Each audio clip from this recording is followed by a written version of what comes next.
কি আমার পরিচয়, কয়জন চিনে আমার? টিকটক করতে হইব।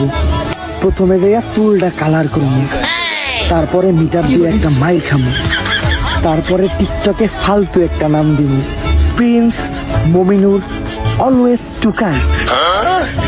তারপরে ফালতু ভিডিও বানাবো, তারপরে একটা বড় লোক দেখে আন্টি বিয়ে করবো, তারপরে অনেক বড় সেলিব্রিটি হয়ে যাবো।